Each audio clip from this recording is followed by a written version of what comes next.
Pessoal, então para nós falarmos da nossa sétima característica, só falta mais uma, trouxe aqui para falar para vocês sobre a mutação e a evolução. Mas para mim falar dessas duas características, eu tenho que lembrar vocês lá do que eu disse no início lá da reprodução, que dentro de cada célula existe um material genético, o DNA. Nosso DNA, muitas vezes, ao longo de milhares de anos, eu digo nosso, tanto dos seres humanos, quanto das plantas, quanto dos animais, sofre uma pequena transformação lá dentro da célula. E essa transformação pode mudar totalmente com a vida desses seres vivos. Querem ver como? Essa transformação se chama mutação. Então, quando muda alguma coisa no meu DNA, aconteceu uma mutação. Se o ser vivo que sofreu a mutação conseguir se reproduzir e ter filhos que vão ter aquela mesma característica, essa mesma mudança, ele vai conseguir evoluir, certo? Então vamos recapitular. A mutação é a transformação.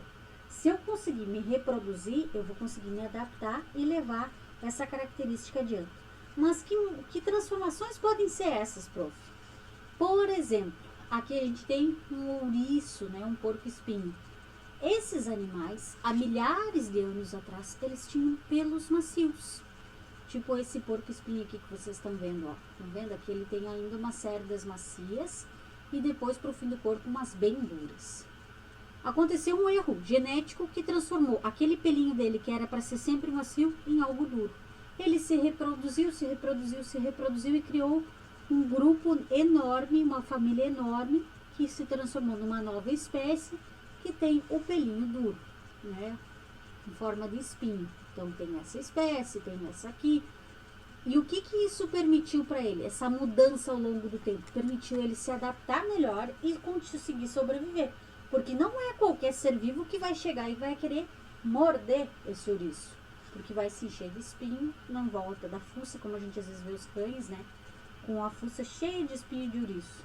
Porque essa é uma mutação que permitiu ele se defender melhor e evoluir ao longo do tempo. Isso já há milhões de anos. Outra mudança que acontece também, e aí as mudanças podem ser tanto no corpo, quanto também na capacidade metabólica, né, no funcionamento do corpo do ser vivo, é os guepardos. Parece uma onça pintada, mas não é. O guepardo, ele vive lá na África, na savana, e ele tem uma habilidade no corpo dele, além dele ter um corpo bem fininho, diferente da onça, ele tem uma habilidade incrível para correr. Ele é muito veloz. É desde o movimento das patas deles que se intercruzam para correr, como vocês estão vendo aqui, e a cauda que funciona como um hélice para conseguir aumentar a velocidade dele. Então, é uma outra mutação que foi passada de geração para geração e permitiu que eles se adaptassem melhor ao ambiente, conseguindo comer mais, se reproduzir mais e continuar sobrevivendo por milhões de anos até hoje na natureza. Outro exemplo que a prof. Ana trouxe aqui, os cactos. Vocês já sabiam que os cactos um dia tiveram folhas? Pois é, as grandes mudanças climáticas que acontecem no nosso planeta, elas levam às vezes milhões de anos, né? Lembram do filme Era do Gelo? Pois é, tem períodos de de gelo intenso, né? Baixas temperaturas, e períodos de grande calor, com escassez de água. O ambiente muda. E aí, essas plantas que um dia tinham folhas, até aqui é uma espécie que ainda tem um restinho de folha, porque a folha das plantas ajuda na fotossíntese, mas também libera para a atmosfera o vapor, a água, né? Então, se eu sou um cacto que estou vivendo no meio de um deserto, eu não posso perder água. E aí, houveram algumas plantas que perderam todas as suas folhas. Elas foram se enrolando e viraram em espinhos. Esses espinhos não perdem mais água para a atmosfera. Trancou, fica guardadinho dentro do corpo do cacto. Por isso que eles são chamados de suculentas, porque dentro deles tem muita água, certo? E esses espinhos, então, permitem que ele não perca a água para o ambiente, e eles são naturais de ambientes secos. Além disso, servem de defesa também, porque não é qualquer animal que vai querer pastar ele, vai querer chegar perto, né? Então é uma forma de